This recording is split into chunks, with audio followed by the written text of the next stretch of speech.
പിണങ്ങുന്നതും ദേഷ്യപ്പെടുന്നതും ഒക്കെ ഭയങ്കര വിചിത്രമായ കാര്യമാണ്. നിങ്ങൾക്ക് ചിലപ്പം അയ്യേ ഇതാണോ സുരേഷ് ഗോപി എന്ന് ചിലപ്പോ തോന്നിയേക്കാം.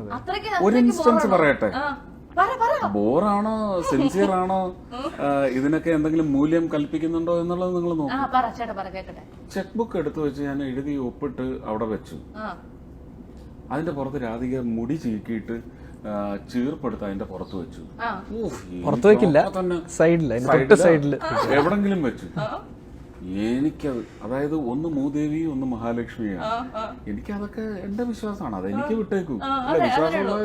വിശ്വാസമുള്ളവർ മാത്രം ഇത് സൂചിച്ചാൽ മതി. അല്ലാത്തുള്ളവര് എന്താ ചൊറിഞ്ഞ്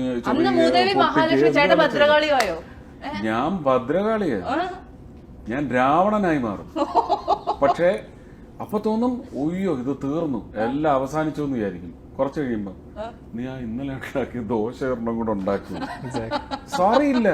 അതിലോട്ടായിരുന്നു ഞാൻ വന്നേ. സോറി ഇല്ല. കുറച്ച് കഴിയുമ്പോ നമുക്ക് തന്നെ തോന്നും നമ്മളുടെ അടുത്താണോ കുറച്ചു നേരം മുന്നേ ദേഷ്യപ്പെട്ട, കുറച്ചു നേരം ദേഷ്യപ്പെട്ട ആള് തന്നെയാണോ ഇത് എന്നും കൂടെ ചിലപ്പോ തോന്നും. ഓക്കെ, അങ്ങനെയാണെങ്കിലേ ഈ ഗോകുൽ അത്ര സ്മാർട്ട് ആവുന്നില്ല. അവിടെ ഞാൻ ഗോകുലിന് ഒരു ടാസ്ക് കൊടുക്കാൻ പോവാ. ഗോകുൽ സ്മാർട്ട് ആവണമെങ്കിൽ നിങ്ങൾ ഈ സ്ഥാനത്ത് അവന്റെ പ്രായത്തിലുള്ള ഒരു പയ്യനെ കൊണ്ടുവന്നിരുത്തുക. രാഹുൽ മാധവനെ, ചന്തുവിനെ, അവരെ കൊണ്ടുവന്നിരുത്തുക. അതും അല്ലെങ്കിൽ നൈല ഇരുത്തണ്ട, കുറച്ച് പൊസസീവാ ഞാൻ. അല്ലെങ്കിൽ നിതയെ ഇരുത്തിക്കോ, അല്ലെങ്കിൽ ആ മാളവികയെ ഇരുത്തുക.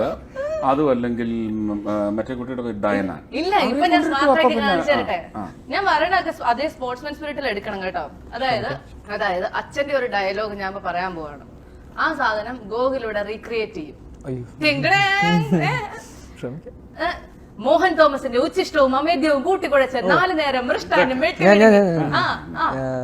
ഞാനത് ഒരു ഇന്റർവ്യൂല് പറഞ്ഞു. ഇത് കാണുന്ന വേറെ ആൾക്കാർ, അത്രേ ഉള്ളൂ.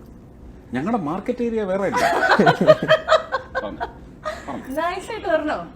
പുല്ലേ, മോഹൻ തോമസിന്റെ ഉച്ചിഷ്ടവും അമേദ്യവും കൂട്ടിക്കുഴച്ച് 4 നേരം മൃഷ്ടാനം വെട്ടിവിഴുങ്ങി അതിലേമ്പക്കവും വിട്ട് ആസനത്തിൽ വാലും ചുരുട്ടി വെച്ച് അവന്റെയൊക്കെ കാൽ ചുവട്ടിൽ കിടക്കുന്ന തന്നെ മീയാളം പോലുള്ള പരമനാറികൾക്കേ ആ പേര് ചേരൂ. എനിക്ക് ചേരില്ല. ഓർത്തോ, I am Bharat Chandran. Just remember that. എന്നുള്ളത് അവിടെ പറഞ്ഞില്ല കേട്ടോ. ഒരു വെറൈറ്റി ഒരു എക്സ്ട്രാ അല്ല ഞാൻ അതുകൊണ്ട് നോക്കാതെ ഇല്ലല്ലോ അല്ലേ, കുഴപ്പമില്ലല്ലോ അല്ലേ. അടുത്ത ചോദ്യം, പാപ്പന് മൈക്കിളിനോട് എത്ര സ്നേഹമുണ്ട്? പാപ്പൻ പറഞ്ഞാൽ മതി. ഞാനാണ്. പാപ്പന് മൈക്കിളിനോട് എത്ര സ്നേഹം ഉണ്ടെന്നുള്ളത് സിനിമ കണ്ടാൽ മനസ്സിലാവും.